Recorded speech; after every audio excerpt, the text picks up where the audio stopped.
हाँ भाई, तो अब इसमें बैगिंग और इमैस्कुलेशन लास्ट वीडियो में हमने समझा दिया। अब नया चैप्टर या नया टॉपिक है आपका डबल फर्टिलाइजेशन।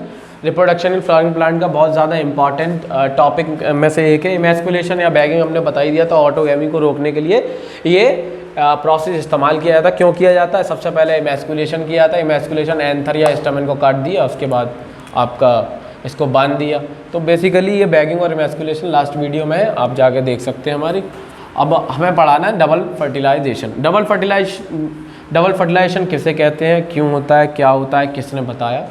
देखिए, डबल फर्टिलाइजेशन एक ऐसा प्रोसेस होता है प्लांट के जरिए जिससे कि एक नया प्लांट पैदा होता है। फर्टिलाइजेशन का मतलब होता है fusion between male and female gamete, male gamete का और फीमेल गैमीट का मिलना।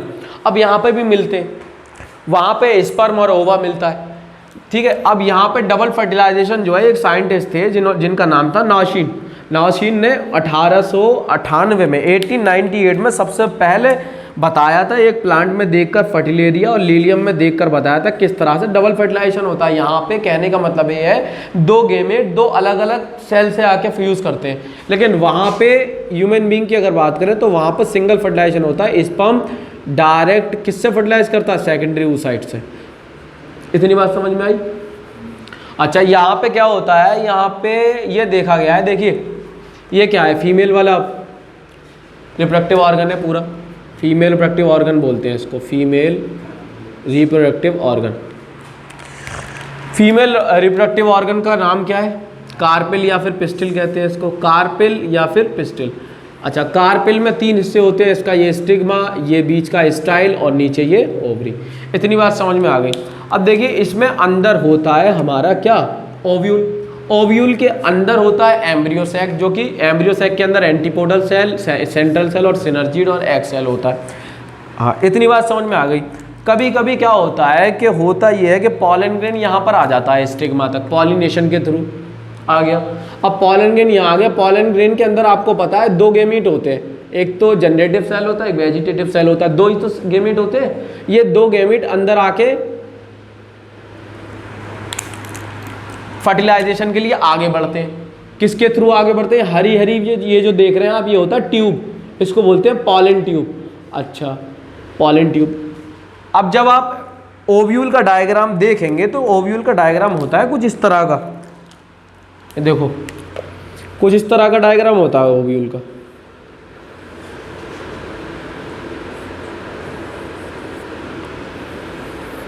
इतनी बात समझ में आई? इसके बीच में होता है एम्ब्रियो सैक। लेकिन देखा यह गया, पॉलन ट्यूब के कई रास्ते देखे गए। पॉलन ट्यूब कभी तो यहाँ से आ जाती है सीधे, कभी घूम के आती है, कभी माइक्रोपायरल रीजन से, पाइलर रीजन से आती है। अभी ये वाले रीजन से आती है, ये वाला रीजन बोला जाता है चलाजा ऊपर का। तो अगर डायरेक्ट ऊपर वाले रीजन से पॉलन ट्यूब आ रही है, अच्छा हिट तो आप सेम ही करेगी तीनों कंडीशन में। तो ऐसी कंडीशन में चैलेजोगैमी कहलाती है। ये चैलेजोगैमी तब कहलाती है जब ये चलाजा पोजीशन से पॉलन ट्यूब आती है। इतनी बात समझ में आ गई? Through chalaza. अच्छा, अब मीजोगैमी किसे कहते हैं? मीजोगैमी वो कंडीशन होती है जब ये पॉलन ट्यूब कहाँ से आती है? थ्रू इंटेग्यूमेंट या फ्यूनिकल। या तो फ्यूनिकल की तरफ से आएगी या फिर इंटेग्यूमेंट। ये आउटर इंटेग्यूमेंट, ये है इंटेग्यूमेंट, ये आउटर इंटेग्यूमेंट कहलाता है, ये इनर इंटेग्यूमेंट कहलाता है, ये आपका फ्यूनिकल है। समझ में आ रहा है? तो जब इधर से पॉलन ट्यूब आती है फ्यूनिकल से या आउटर इंटेग्यूमेंट या इनर इंटेग्यूमेंट की तरफ से, तो ऐसी फर्टिलाइजेशन को बोलते हैं मीजोगैमी। बेटा, गैमी को भी फर्टिलाइजेशन ही बोला जाता है। गैमा का मतलब होता है मिलना, फ्यूजन। अच्छा, पोरोगैमी किसे कहते हैं? पोरोगैमी कहते हैं through micropylar and. Micropylar and होता है नीचे वाला, चलाजा के जस्ट अपोजिट। तो नीचे वाले माइक्रोपाइलर एंड से आ रहा है, तो ये क्या है? पोरोगैमी। आमतौर से देखी यही जाती है पोरोगैमी। आमतौर से मोस्ट कॉमन क्या है? गैमी। मोस्ट कॉमन गैमी है पोरोगैमी। आमतौर से माइक्रोपाइलर एंड से ही क्या आते हैं? गेमेट आते हैं। इतनी बात समझ में आ गई। अब गेमेट अंदर आ गया पॉलन ट्यूब के रास्ते से। अब पॉलन ट्यूब जैसे ही अंदर आ गया तो होगा क्या कि एक गेमेट, देखिए इसके अंदर क्या होता है, इस पॉलन सैक के अंदर 3 सेल होते हैं। बीच में पोलर न्यूक्लियाई होती है और यहाँ पर सिनर्जिड होते हैं और एक होता है एग सेल। ये आपको एम्ब्रियो सेक पढ़ाया जाता है। इस एम्ब्रियो सेक में जैसी पॉलन ट्यूब 2 गेमेट लेके नीचे आती है तो होता क्या है कि एक गेमीट तो एक एग सेल से फ्यूज हो जाता है, मिल जाता है, और ये गेमीट एक सेल से जैसी फ्यूज होता है तो ये फर्टिलाइजेशन होने के बाद में बन जाती है क्या, सीड। इसी फर्टिलाइजेशन को बोलते हैं सिंगेमी। तो सिंगेमी किसको बोलेंगे, when the one gamete fuse with the egg cell, seed बन गया। अच्छा, जैसे ही ये आता है ना, जैसे ही पॉलन ट्यूब नीचे आती है तो यहाँ पे 2 सिनर्जिड होते हैं। तो सिनर्जिड क्या करते हैं कि इसको अपनी तरफ खींचते हैं पॉलन ट्यूब को। तो पॉलन ट्यूब 2 सिनर्जिड होते हैं। पहला सिनर्जिड तो डिजनरेट हो जाता है तभी जैसे ही पॉलन ट्यूब जस्ट अभी एंट्री लिया ही नहीं था, अभी जैसे एंट्री लेने वाला था उससे पहले ही सिनर्जिड खत्म हो जाता है, एक सिनर्जिड।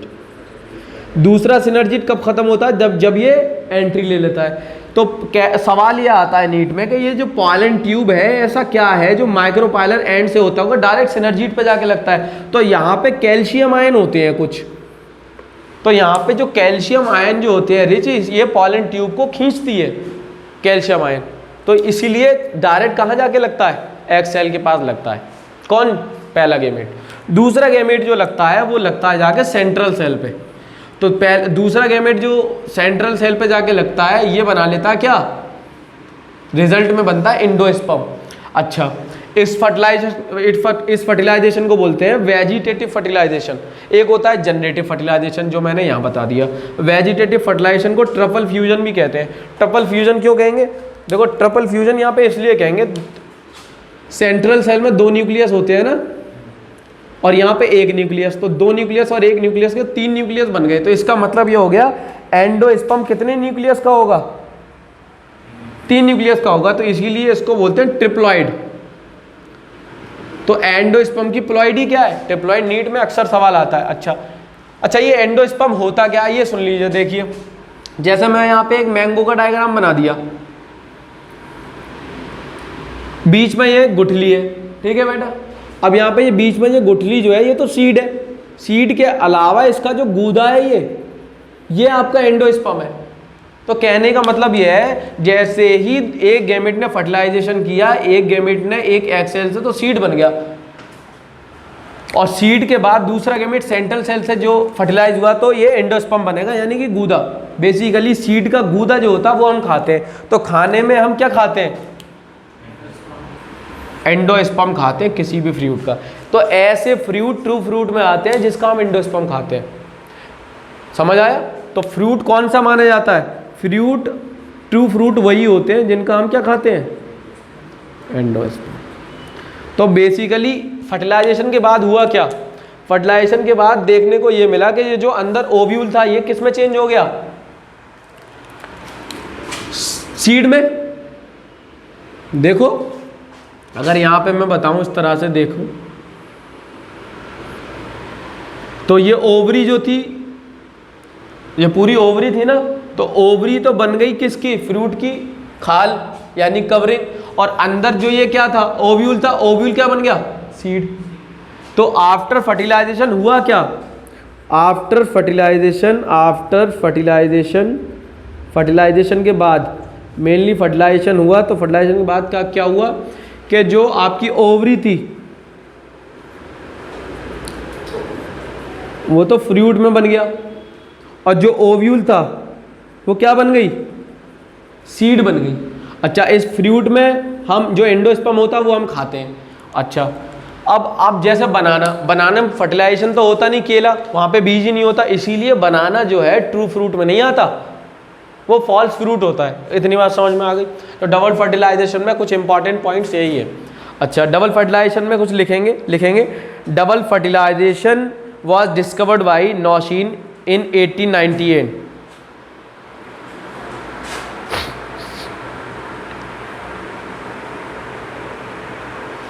तो 1898 में डबल फर्टिलाइजेशन किसने बताया, एक साइंटिस्ट ने बताया जिनका नाम था नौशीन। अब इंपॉर्टेंट पॉइंट है, नीट से रिलेटेड लिखेंगे। As the 2 to 3 cell pollen grain, as the 2 to 3 cell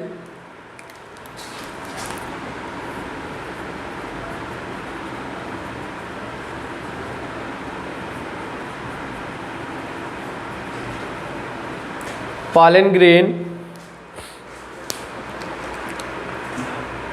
land on the stigma, land on the stigma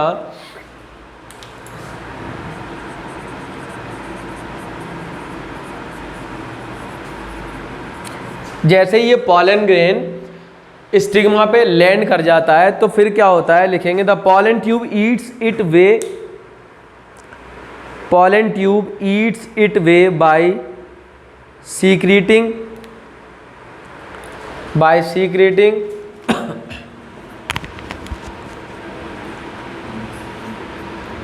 pectinase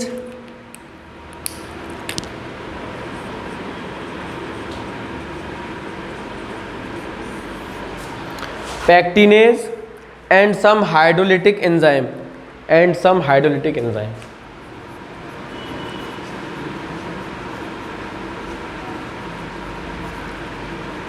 इतनी समझ में आया नहीं आया? अच्छा ठीक है। अब लिखेंगे द पॉलन ट्यूब ग्रो कीमोट्रॉफिकली।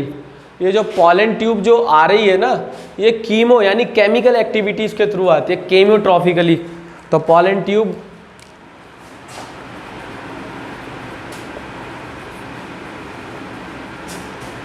कीमोट्रॉफिकली आती है। लिखेंगे pollen tube grow chemotropically along the concentration gradient of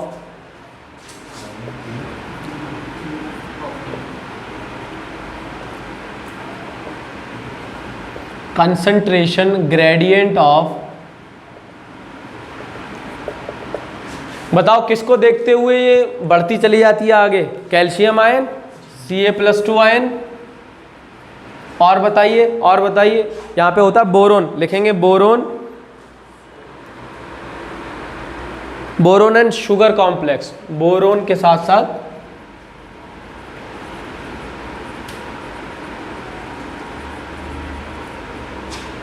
sugar complex.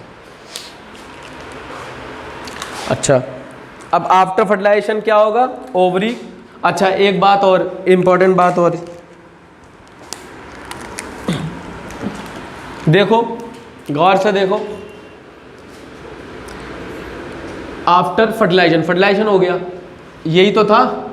अच्छा ओवरी जो थी वो यही थी ना, तो ये तो बन जाती है क्या? फ्रूट। और अंदर जो ओवरी के अंदर क्या था? ओव्यूल। ये कन्वर्ट हो गया सीड। ठीक है, इतनी बात समझ में आएगी। तो ओवरी की जो लेयर होगी ना, ऊपर की बाहर की, वो फ्रूट की लेयर बन जाएगी ना।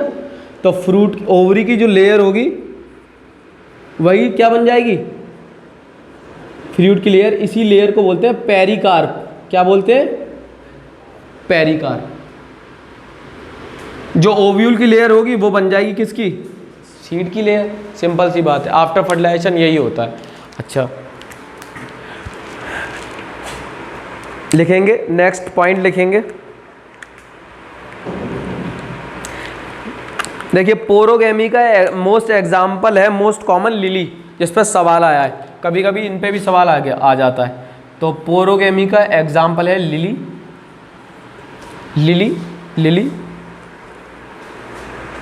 और चलेजोगेमी का सवाल है कैजुरीना,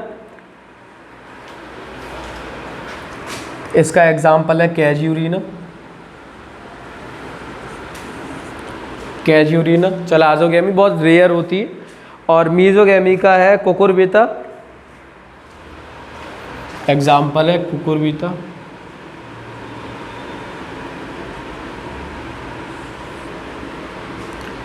तो तीन सवाल यहाँ से हो गए कि पोरोगेमी का एग्जाम्पल है, बेस्ट एग्जाम्पल लिली, इसका कुकुरबिता, मीजोगेमी, चलाजोगेमी का एग्जाम्पल है कैजुरीना। इतनी बात समझ में आ गई?